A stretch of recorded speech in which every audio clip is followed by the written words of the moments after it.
All right.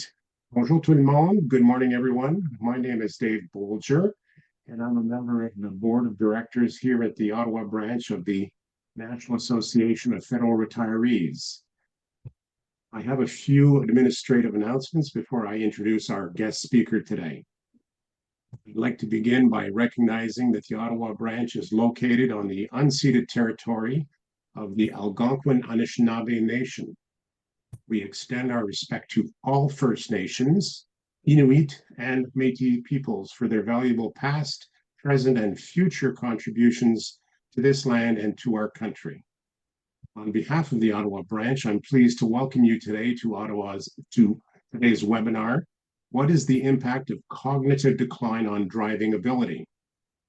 I want to give a special welcome to our presenter today, Dr. Frank Knoefel, who is a Bruyère Institute Chair in Research in Technology for Aging in Place, and is a physician at the Memory Clinic at the Bruyère Hospital in Ottawa. Today, Dr. Knoefel is here with us to discuss driving as we age, reviewing what elements of aging can impact driving, when does it become unsafe, as well as what methods we can use to assess driving risk. Thank you for being with us today, Dr. Knoefel. Veuillez noter que le webinaire sera présenté en anglais, mais la participation bilingue est toujours encouragée. I want to give a special welcome to anybody here who is not yet a member of our association. We hope these webinars will inspire you to join us. And to our members, we hope that these webinars will encourage you to maintain your membership. We encourage you to help us to grow by participating in our annual mega recruitment drive. Recruiting a new member will enter you in a draw to win some amazing prizes, including 2 grand prizes of a $10,000 travel voucher and $5,000 cash each, courtesy of Colette and Bel Air Direct. We will make sure to give you all the details about this contest in our follow-up email. Finally, there will be a question and answer period at the end of the webinar. If you have any questions for Dr. Knoefel, please type them in the Q&A or chat box on Zoom down at the bottom of your screen. If you wiggle your mouse, the bar appears and you can see the Q&A or the chat boxes. And Dr. Knoefel will be able to answer them at the end of today's session. So I'll now turn it over to our presenter. Thank you, everyone.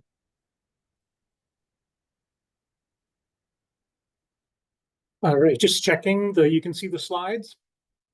Perfect.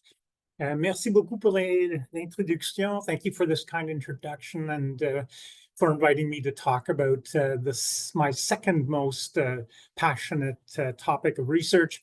So the last time we talked about smart homes and technology in the home. Now we're going to talk about technology and driving. And so I just want to acknowledge that I do have the research chair, which allows me to do research and the things I'm passionate about and gives me some dedicated time for this.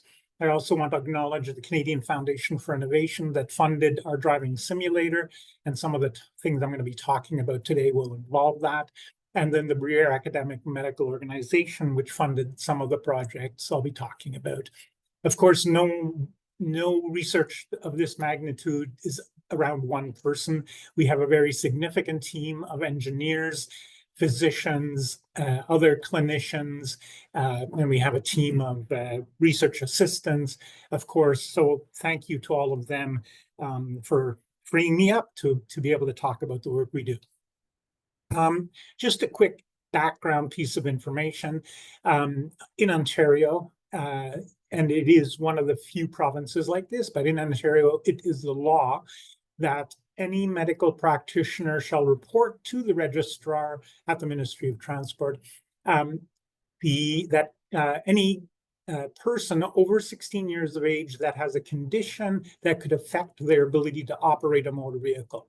And what's interesting is that it doesn't say to notify about people with active driver's licenses. It simply says any person over 16 that has a condition that could affect their driving is what we, as clinicians, are supposed to be notifying the ministry about. So just to provide that context. So, and I apologize, I'm just getting over a cold, so if I cough, or I'll try to keep that to a minimum.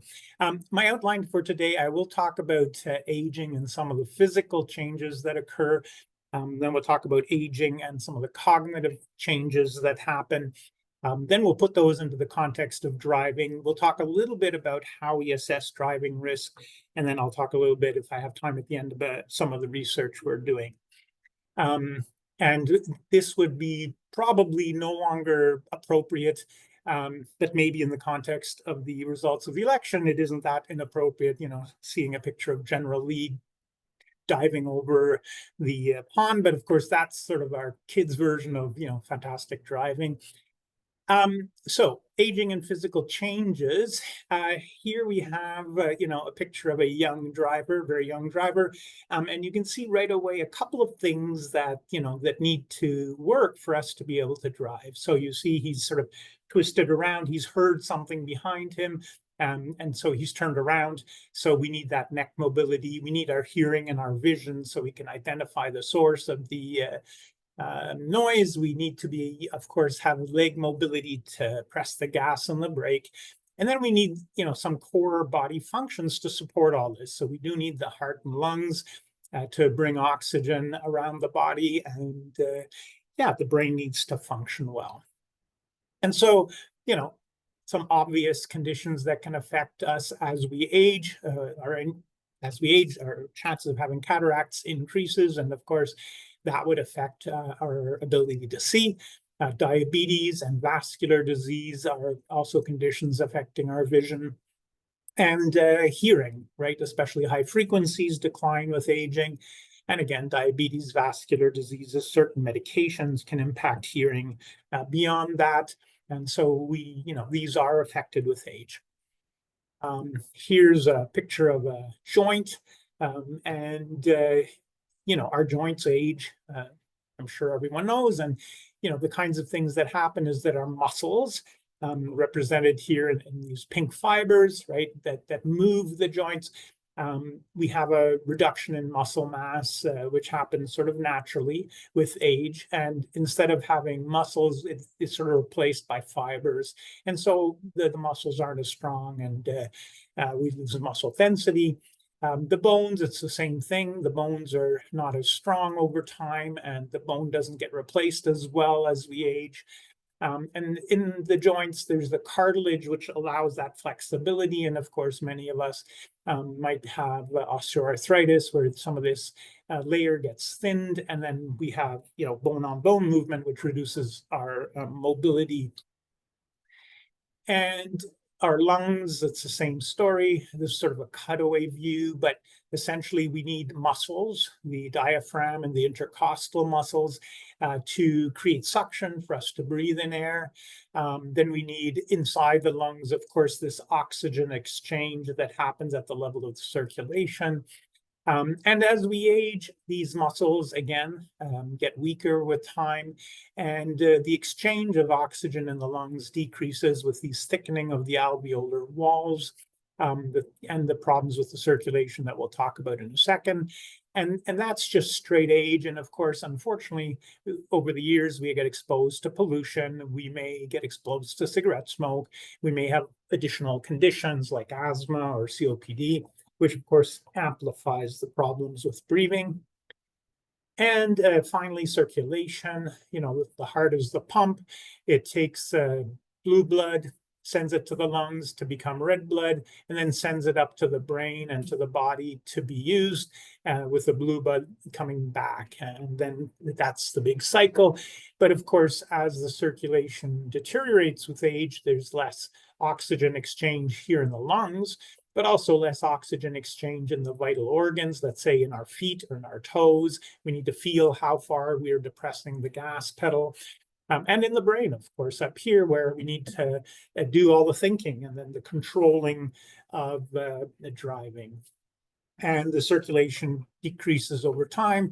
And then, of course, there's conditions like diabetes, cholesterol, hypertension, smoking that can further deteriorate our circulation.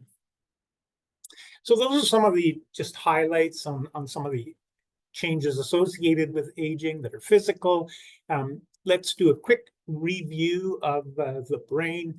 So there are different lobes, and I apologize, the quality of the slide isn't as good as I'd like, but you see here the frontal lobe, which essentially would be, at the front part of the brain. You've got the parietal lobe, which is the upper, above the ear kind of lobe, the temporal lobe, which is sort of behind the ear, and then you've got in the very back the occipital lobe. And each of these lobes has different function. The executive functioning is sort of the frontal lobe. Orientation and memory is in the temporal lobe. Hearing and language is sort of the border between parietal and temporal. And then we have our visual spatial abilities, which is the occipital lobe, and then the parietal lobe, giving us that in-space view. And without going into too much detail, of course, memory includes such things as remembering a phone number or remembering what happened 10 minutes ago, but also includes the memory of the activities we would have done, a memory of actions and that kind of thing. And then, of course, memory is involved in language. We have to remember the meanings of words and that kind of thing.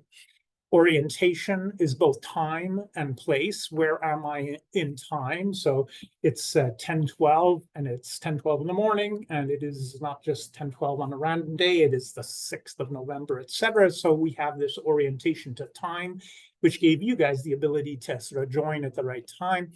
And the place, right? I'm here at the hospital, Élisabeth-Bruyère Hospital. I'm on a certain floor, I'm in a certain room, it's on a certain street, in a part of town of Ottawa, etc. So we divide up our world into space, and the temporal lobe is involved in understanding that space. And then we have the visual spatial ability, like I said, which is, you think of, Times Square. There's 100 people on one street corner, there's 100 people on the other street corner. The light turns red for traffic and green for us, and we all cross the street and we all collide in the middle and fall down. No, we don't. We actually find a way of weaving ourselves through this mass of people coming towards us. And so that ability to see and then create a space or find a space to maneuver, that's visual spatial ability.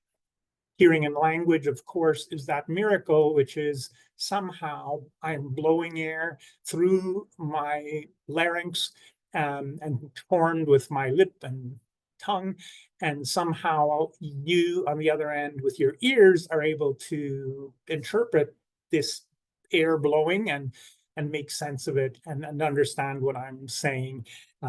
So that's sort of the miracle of language. And then executive functioning is sort of the highest order of functioning that we have, which is our ability to remember the past and think about what happened in the past, and using that information project into the future. Something I don't know how many people south of the border did use executive functioning or not yesterday, but I won't go into any political comments. And then at the microscopic level, we have these cells that make up the brain, and there's tens of billions of them.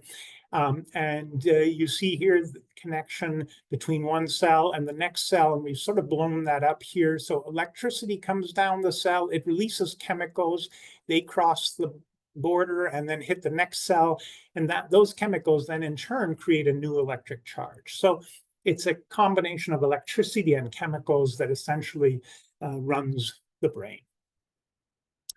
So what happens as we age? We do lose brain cells naturally as we age. So our highest number of brain cells is around the age of 29.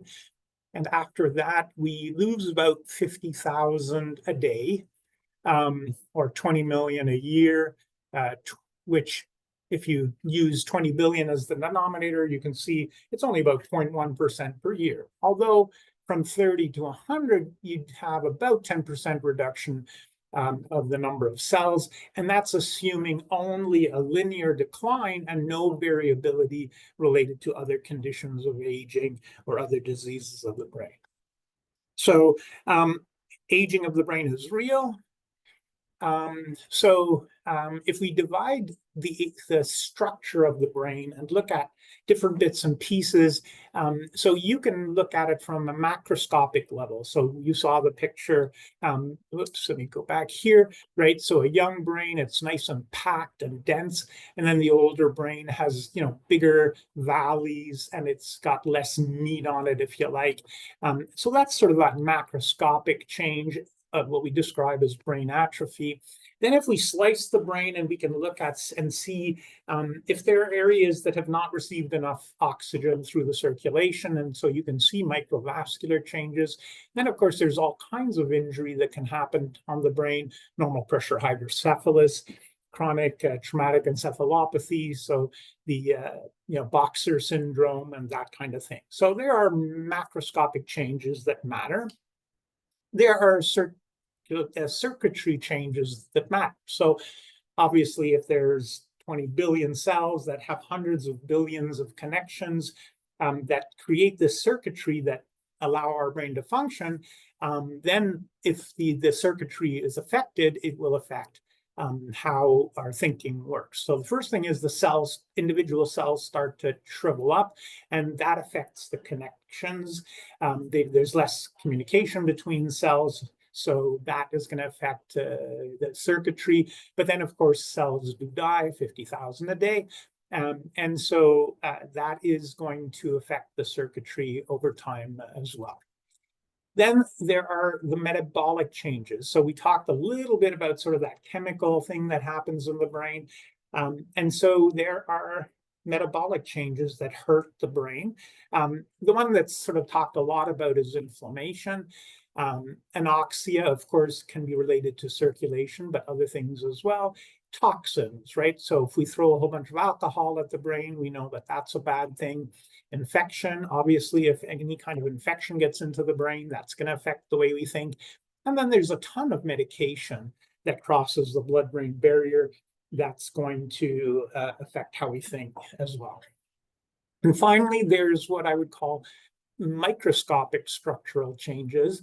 So at the level of the cell membrane, the channels, the neurotransmitters themselves, the synapses, the gap between cells, and then this group of so-called misfolded proteins like amyloid and tau that seem to play a role in cognitive decline. So you can see there's really a large number of levels of ways that aging is going to affect our cognition. Just talking about cognitive stages, I just want to do a little sidebar. Mens is Latin for mind and spirit.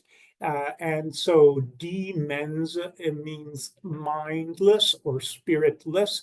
And that, of course, is the sort of the core of dementia. And after 30 years of doing this, I just can't stomach the way calling my patients mindless or spiritless. So I'm not a big fan of that term anymore. I think people understand what dementia means and it's commonly used, but I feel I prefer to describe things a little bit more nuanced, let's say. So I talk about aging with minimal cognitive and functional decline. So having said that everyone is going to lose 50,000 brain cells a day, there will be associated with that some small cognitive and functional decline, very small. And there's going to be a group of people that have more brain cell death than that minimum. And we'll call those people having mild cognitive decline with minimal functional decline. So these are people where you measure their memory using a test, a standardized test, and you'll see that, yeah, they're below average, but they still manage to function quite well. They live independently and that kind of thing, but, mild cognitive decline. And then the third group is the group that we used to call having dementia. So these are people that have aging with significant cognitive decline, but are also affected in how they function. So they can no longer manage their finances, they can no longer make a meal or that kind of thing. And eventually will have difficulty remembering to shower, right? So those are stages. And what's really important is that they overlap so that on any given day, I couldn't tell you which stage you're in, but I can kind of generalize and sort of say that you're somewhere between here and here, but of course, once we get to the far end here, then it's, you know, obvious to everyone that this person can't function anymore by themselves. So how is functioning affected? So as these brain cells die, depending on where they are, and again, how they die, we're going to have changes in these different domains. So short-term memory is a normal slight decline with age. We're not going to remember as much detail as when we were 50, let's say, and if we're 60 or 70 now, right? So there is a decline in short-term memory. There's a decline in language, generally not much in the way of vocabulary, but in the way we're able to access it. Speed of processing declines, meaning that it takes us longer to manage information. Executive functioning is affected, sort of reasoning, autocritique, and correction. And then visual spatial ability declines as well. So what does that mean for driving? So obviously, if I can't see, I shouldn't be driving. If I can't hear, I shouldn't be driving. If I can't move my arms and legs, right? And all of these things. So all those factors, physical factors we talked about earlier, they matter for driving. And in as much as they affect the brain, it matters. So if my heart stops or misses beats from time to time, I'm not going to have steady oxygen flow to the brain. It'll affect maybe my alertness. It may cause seizures. It may cause me to have a stroke, right? So these are then peripheral body things that really cause a major brain event. Now let's look at the specific cognitive domains in a little bit more detail. So executive functioning for driving specifically, right, would include trip planning, right? So which route am I going to take? And do I have enough fuel for the trip? It could be gas, it could be electrons, whatever. I need to sort of plan, how long is this trip going to take me? And I might decide, you know what, I don't want to go into rush hour through Montreal, so I'm going to leave either particularly early in the morning or leave here around rush hour so I can kind of get that 10 to 12 window in Montreal. You know, night driving, construction, difficult weather. So all of these things are going to go into my trip planning. Multitasking is really important for driving. We sort of take things for granted, like we scan our dashboard and everything kind of looks okay and we don't worry about it. But there are lots of bits and pieces of information that we do need to consider. We need to consider in real time, how fast am I going? How fast am I allowed to go? You know, am I going the right direction? Am I, you know, what is the best place to turn? Is it this corner or is it the next one and then come back a bit or whatever? And then risks, right? If I go faster, there's a greater risk of hitting someone, but I also might make it through the intersection, et cetera, et cetera. And then there's that important piece of speed of processing, right? So I need to think of all these things simultaneously, but the slower my brain is, the less of this information I'm going to be able to manage quickly enough to see what's happening, right? So to be seeing, I need to scan the environment. I need to scan my dashboard. I need to think about, you know, when does rush hour start and all this thing. So that sort of seeing. Acting, right? Is the lights changing? Am I going to slow down or am I going to speed up? And then evaluate. I might speed up and then realize, nope, the light's already going to turn red. Well, now I'm going to have to brake after all, right? So I need to evaluate and then react. So the slower my brain is, the slower I'm going to get through this cycle and the greater the risk is going to be. Visual spatial, right? So we talked about that a little bit earlier when we were talking about Times Square and walking across the intersection. But for driving, it's exactly the same thing. So how close am I cutting in front of the truck, right? Am I keeping my lane or am I sort of drifting a little bit back and forth? Am I using my mirrors? Am I shoulder checking, right? Am I able to park? And specifically left turns into oncoming traffic requires a lot of visual spatial processing and calculations. Memory is actually not that important, and that's why most memory tests that we do in clinic are actually not great predictors of driving risk, except when we get to the extremes. So where memory does matter is, of course, remembering what different signs mean. Hopefully we remember which traffic light color means what, which pedal does what. If we have a clutch, where is that located and how does that work? Which is the the wiper versus the left-hand signal.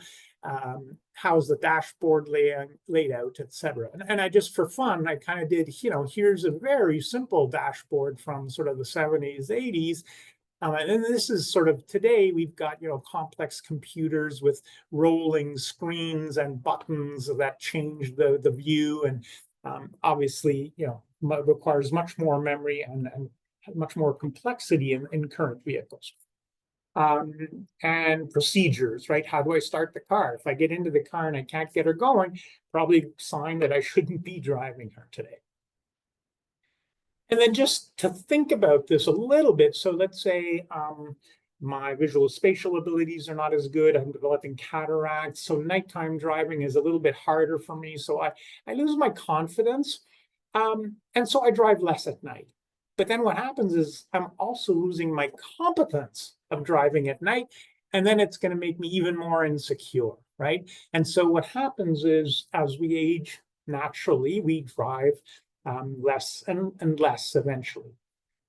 And so all of these changes on driving, the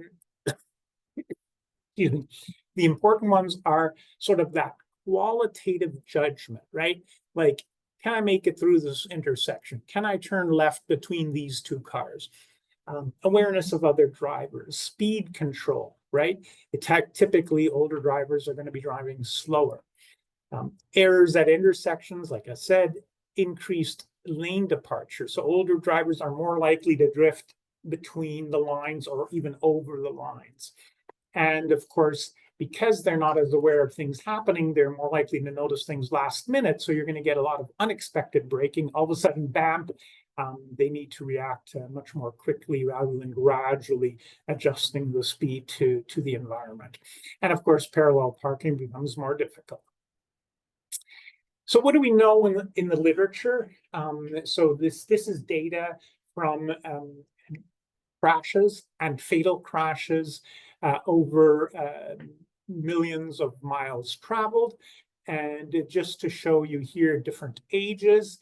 And you can see clearly that on the two extremes are where the highest number of accidents happen.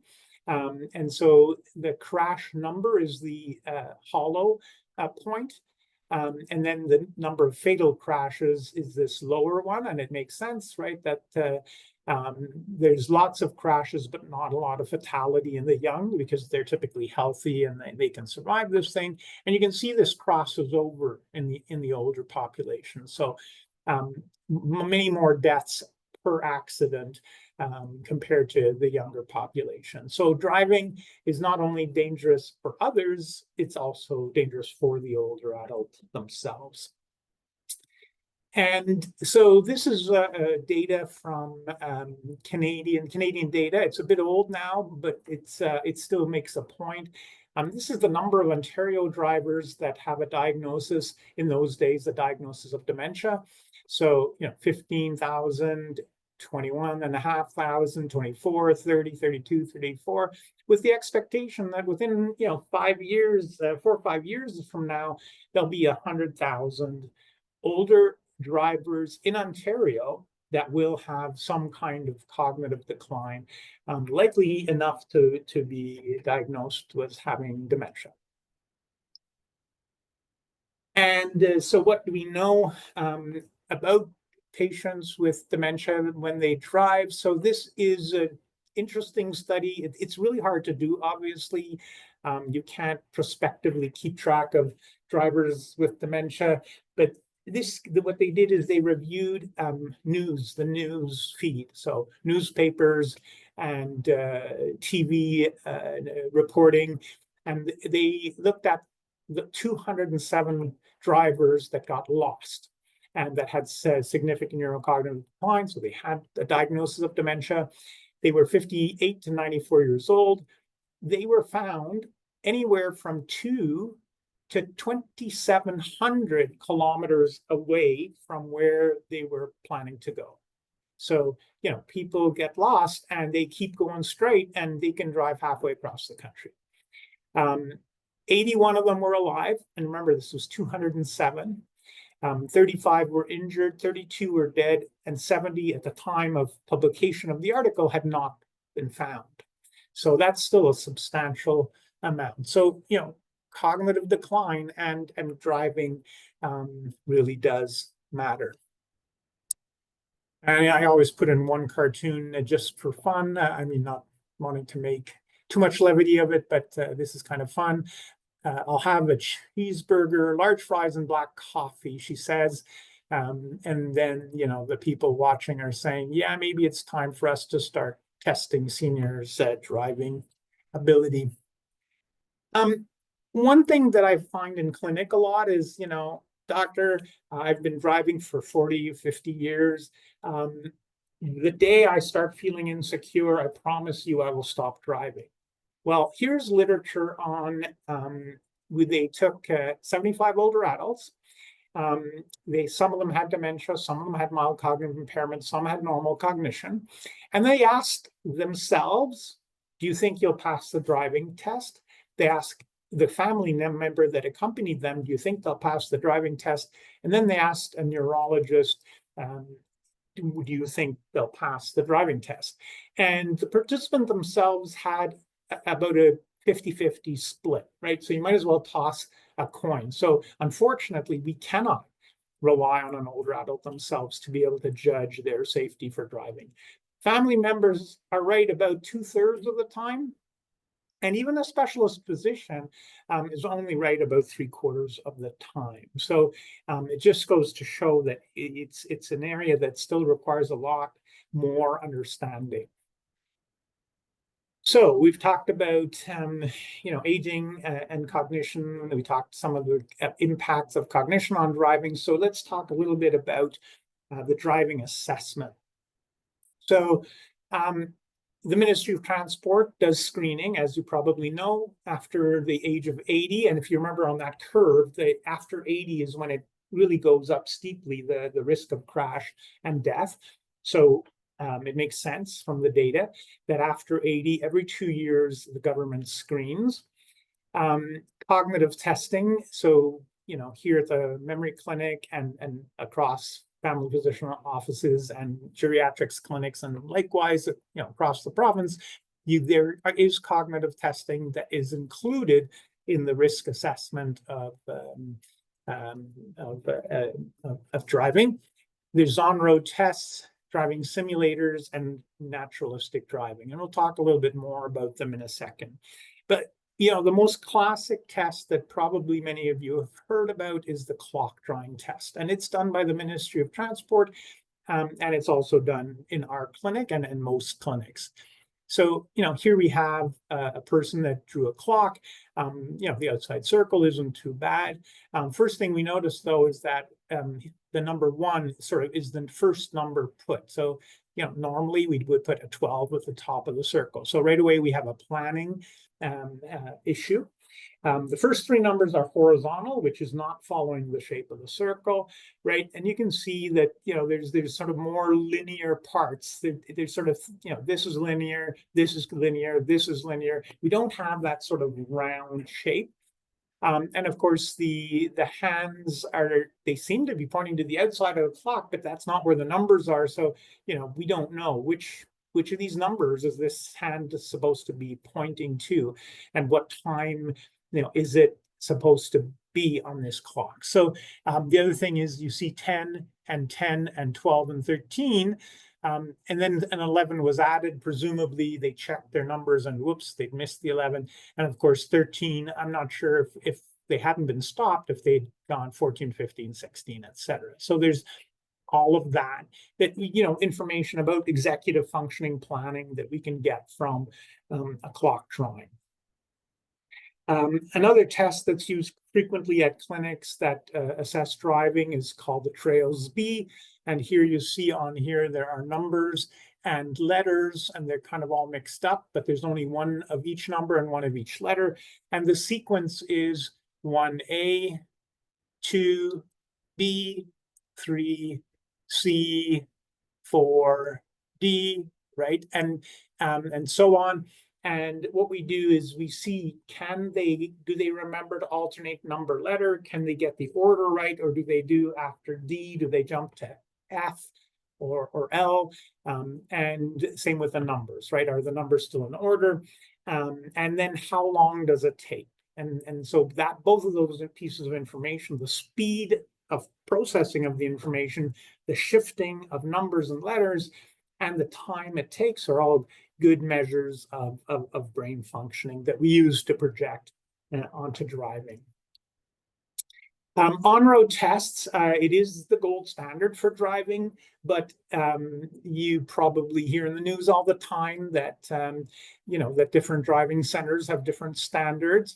In Toronto, it's extremely well known that if you do your on-road test in downtown Toronto, you have a 25% chance of failing because it's very complex driving. If you do your on-road test in Orangeville, about an hour north of Toronto, you have about a 2% chance of failing. So huge numbers of people from Toronto, emigrate to Orangeville and to do their on-road test. So we know that where you do your test does matter, changes the results. So there's all kinds of challenges when you're trying to standardize a driving test, right? You may have a day when it's pouring rain at 9 in the morning, and then 2 days later at 9 in the morning, same street, same traffic, but you might have a sunny, dry day. So of course that'll affect, again, how that driving happens. So on-road tests, as I said, it's the standard, but they cannot be truly standardized. You certainly can't have a lady push a stroller in front of the car at the same place in the test every day, to see how people react. So we can't standardize on-road events truly. The next thing is naturalistic driving. This is an area of research that we're involved in as well. So we put sensors into people's cars, and then we monitor their driving. And a lot of people think that's a lot fairer way to assess people's driving ability, in that this is actually where they drive and how they drive. And I agree with that. The weakness of this is that, of course, if they never drive in rain and never drive at night, we really don't know how their abilities are. And unfortunately, you don't have a driver's license where you can say, well, you can only drive between 7 a.m. and 5 p.m. There's no such thing. So if you have a license, you technically are allowed to drive any time of day or night. And of course, if there was an emergency, I'm sure you would drive, even though you don't like driving at night. And maybe you haven't driven at night for 5 years. So naturalistic driving has its advantages. It does reflect true driving in the person's own car, but it does certainly can't test a lot of the challenges associated with unexpected events. So, okay, not too bad. 10:39, I'm going to be able to talk a little bit about the research we're doing. So this is a picture of our driving simulator. So the advantage of a driving simulator over the other methods of testing is that you can truly standardize this, right? You can make it snow, and then it snows for everyone, and they have exactly the same driving conditions. You can make a person walk across the street in front of the car, and everyone is tested exactly the same way, how they react to that person walking in front of the car.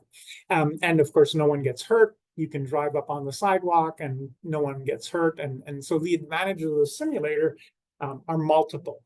However, it's not a perfect structure either.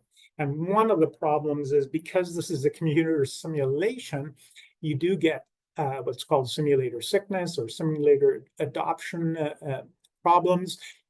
When we first started our simulator, the 6 of the 9 participants, the first 9 people we had drive it, 6 of them had to stop because they had motion sickness.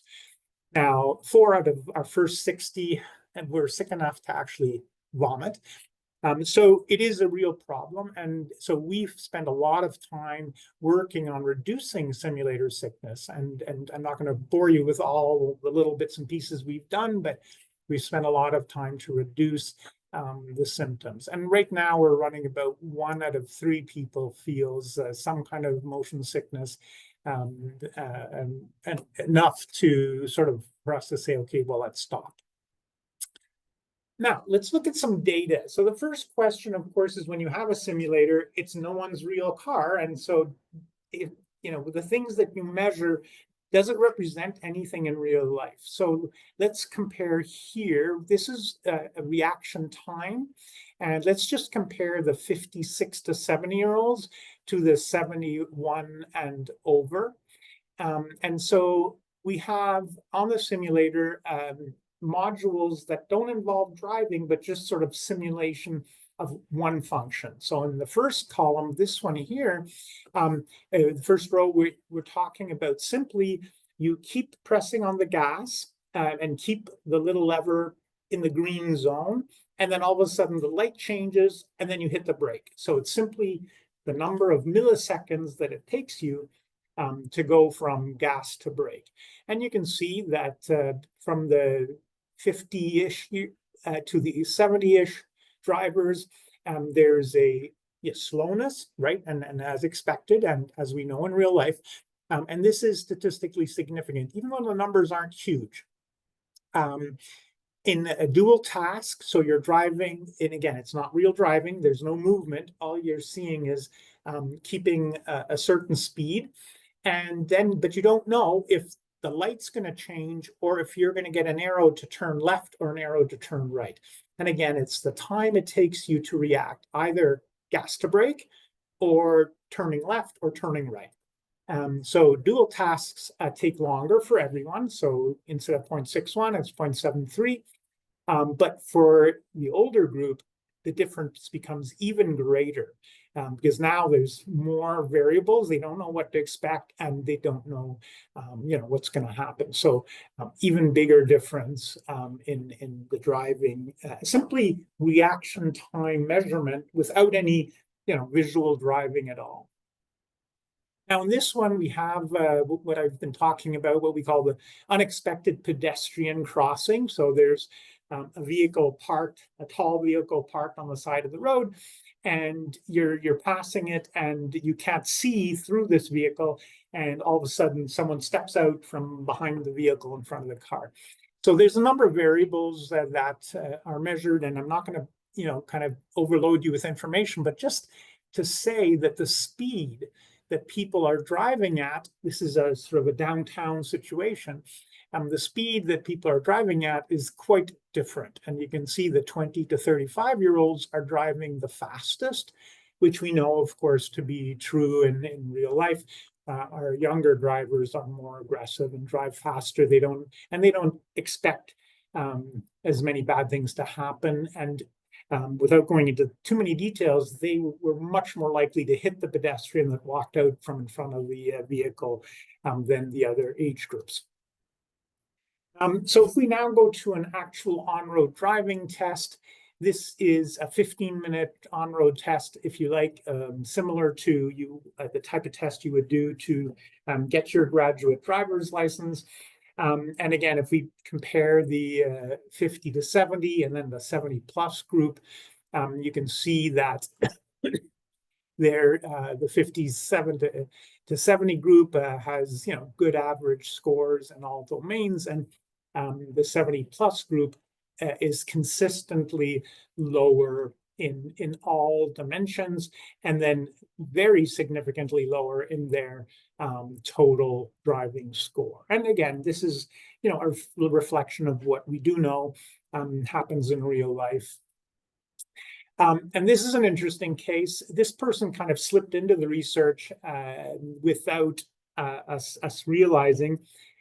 This person is 65 years old, and she did the simulation, and you can see this is her peer group, and then you can see her own scores, and in every dimension she is very significantly below the mean of her peers.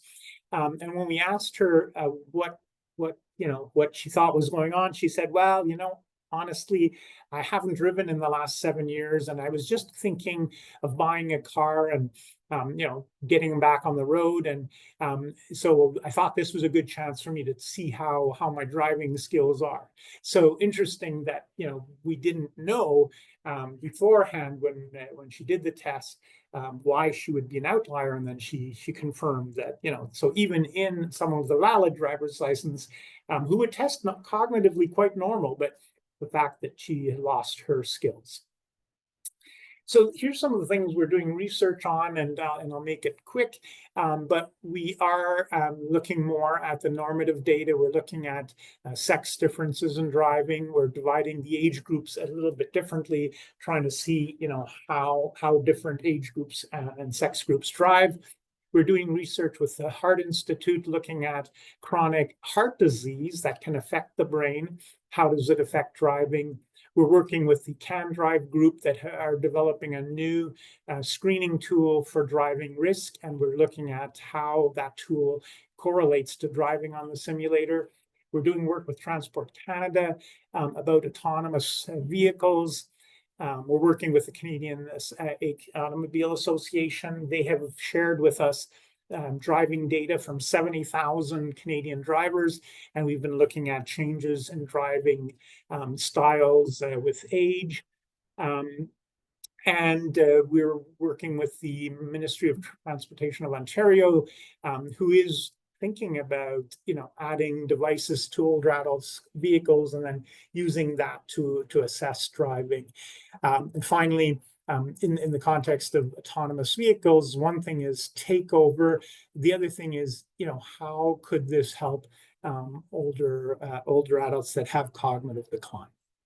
So just to conclude, driving requires a minimal cognitive and physical set of capabilities. That's why 10-year-olds don't drive, and why we start training people at 16 or 18.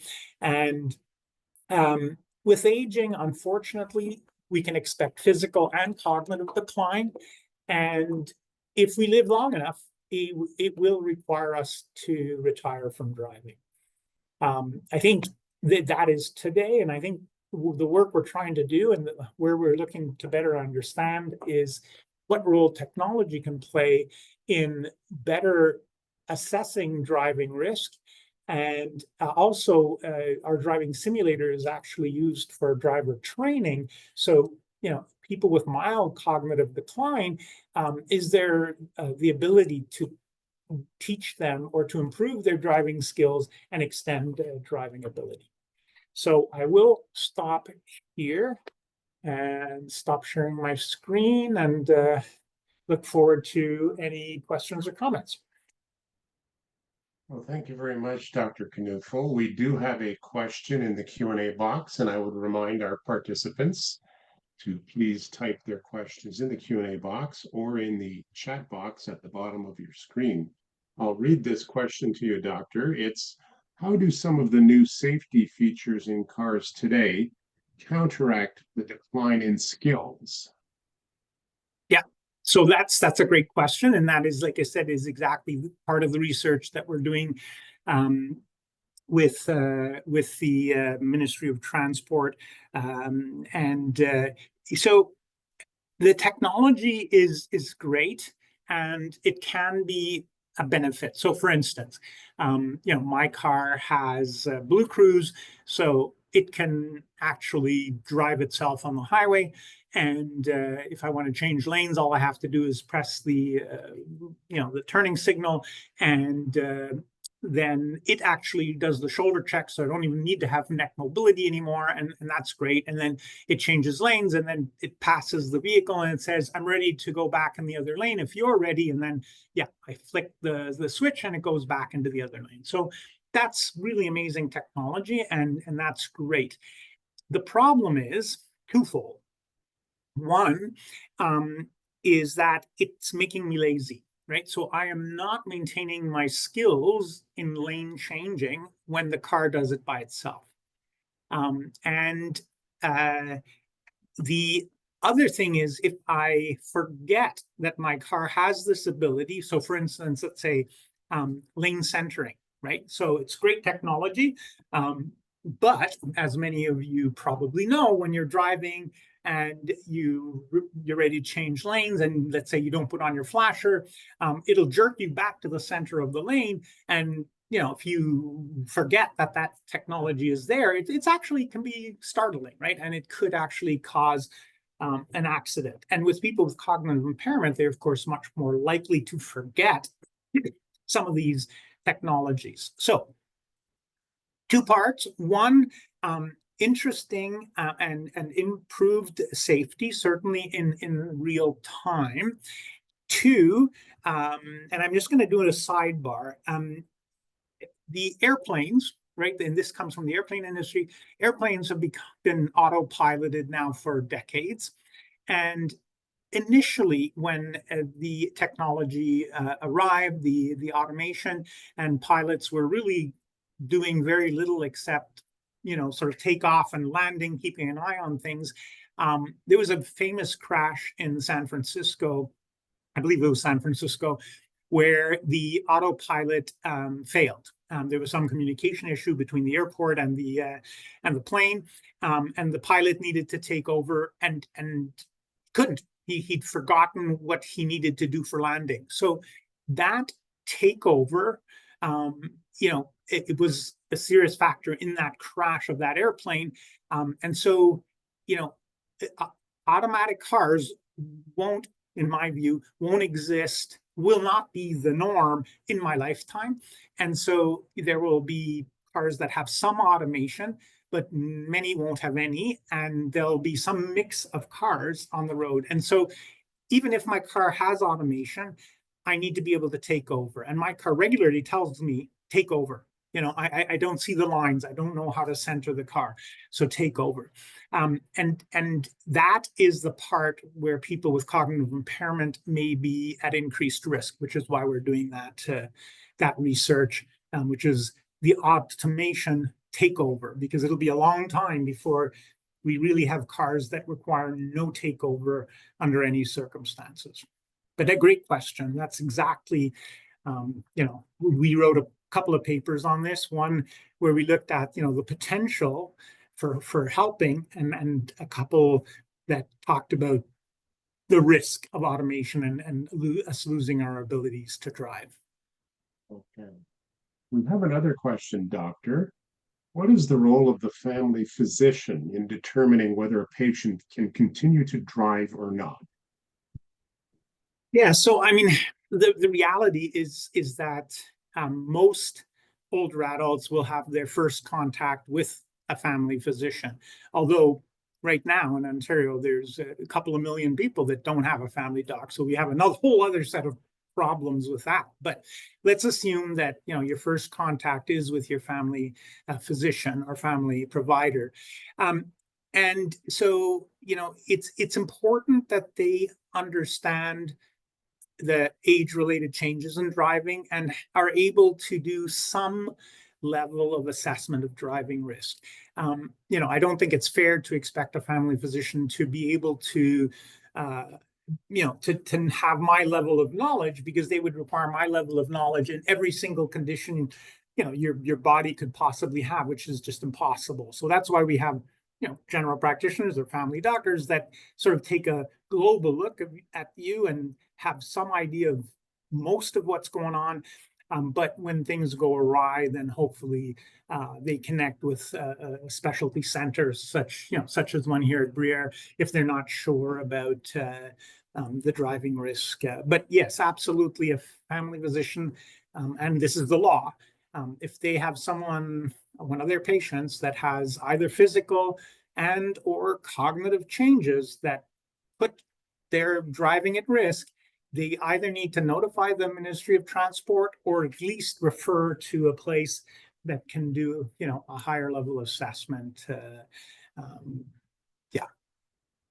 Okay. We have two more questions, and I'm going to combine them into one because they've touched sort of on the same area, and it's a bit of a follow-up to our last question. One is, who determines that you're able or not to drive? And the second part is, who has the authority to prevent you from driving? And I know you've touched on this at the very beginning of your presentation, Doctor, but perhaps just as a recap, because we're coming up to the top of the hour now. Yeah, so these are really good questions. So in Ontario, the way it works is that I, as a clinician, notify the Ministry of Transport of my concerns about the physical and or cognitive abilities of my patient to drive. And that's my legal requirement. So I write a letter and it goes away. Technically, only the Ministry of Transport can suspend a person's license. So some bureaucrat in Toronto gets my letter and goes, they're not clinicians. I'm not a bureaucrat. So we have, hopefully we're speaking the same language. And that bureaucrat then says, I think we should suspend this person's license. If they're not sure, presumably there's some kind of a committee or whatever. They write the letter, and then at that moment, technically, the person's license is suspended. Having said that, if you think about it from an insurance point of view, if you've been told by your family doc that your risk of crash is beyond their level of comfort and they don't think you should be driving, be it the family doc, be it a specialty clinic like ours, and if you drive, you might be legally driving because you haven't gotten the letter yet from the Ministry of Transport, but your insurance may not cover you if you do have a crash, because why would they? You've been told that you're at increased risk. So if you'd call the insurance and said, oh, I have this new medical condition, they don't want me to drive, are you still going to cover me? They'll tell you very quickly, nope, you're done. So there's, it's tricky and it's subtle, but that's how I try to explain it to my patients. I say, look, here's what's going on with your brain. In my view, this is going to increase your risk of car crash. I have to notify the Ministry of Transport. You will get a letter. I would suggest you stop driving now. Once you get the letter, and then that's the part B, right? You can get a letter. It's not the end of the world. It is just your license is suspended. But technically, you can go to a driving center. They will assess you in more detail and do an on-road test. And of course, that would be a higher level of test than what I do. And to be, just to put it into perspective, I have written probably several thousand letters to the Ministry of Transport in my career. And there's been maybe 5 to 10 times when someone has done an on-road test and passed. Inevitably, it's been for 6 months to a year, and then they fail. But just to say that, we're not perfect. So the on-road test ends up being sort of the ultimate determinant. So that's your right as a driver to ask for an on-road test. Now, one final question before we wrap up this morning, Doctor. And the question is, if 1 of 3 people get motion sickness using your simulator, how can it be used more widely for skill improvement? Yeah, exactly. So that's our research, right? We're working hard. We've only had it for a year and a half. So, we went from 2/3 of all people getting motion sickness enough to have to stop. That was our first 9 people, right? To now being at 1/3. But yeah, we're not happy with that, absolutely. And we continue to modify our protocol. So it turns out that, and this makes sense, the hardest thing to do on a simulator is to do a 90-degree turn. The reason being is you have screens, a flat screen and then 2 other screens at 120 degrees.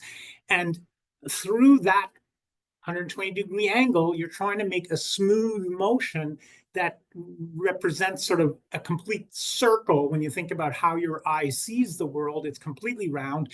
So there's just no way of doing that perfectly. So the less we can have left-hand and right-hand turns and still measure the important functions, the better it'll be. So we're working right now at looking at lane changes, and it seems a lot less nausea of creating, doing a lane change, but it's a complicated task and still requires you to shoulder check and check, like, do I have space to move? So anyways, we're working on it, but it's an excellent question for sure. 1 out of 3 is just not good enough, and so that is our ongoing. Okay, can I ask one last question of you, Doctor? Sure. Okay, this is definitely our last question for today. How long is your research going on for, and who participates? That's a great question. So, well, so for me personally, the research will go on as long as I'm not retired.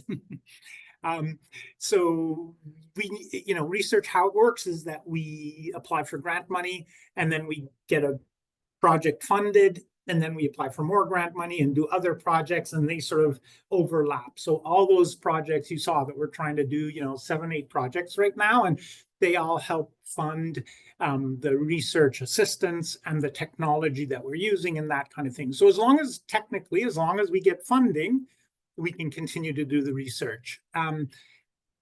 For me, this simulator, I suspect, has a shelf life of somewhere between 5 and 10 years. Presumably the company, they are in Montreal, the one we use, and they're great.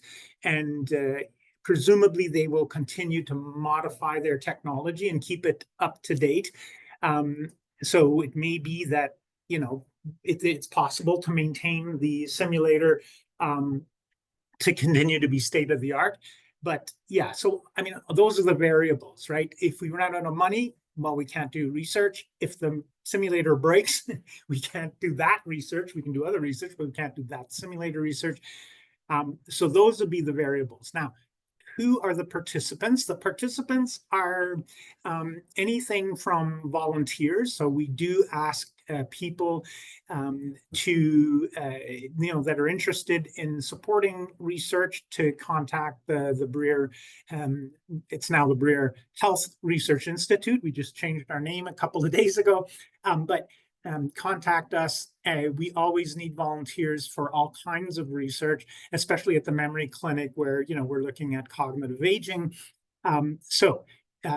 That is one way, is to that we get volunteers. We'll go to community events and we'll ask for volunteers, and people, give us their email address, and then we'll send them an email and say, this is what we're looking for. So the 120 people that have driven the simulator, those were all people off the street, volunteers, family members, research assistants, staff from the hospital, right? Anyone that's been like that, anyone that we've been able to find.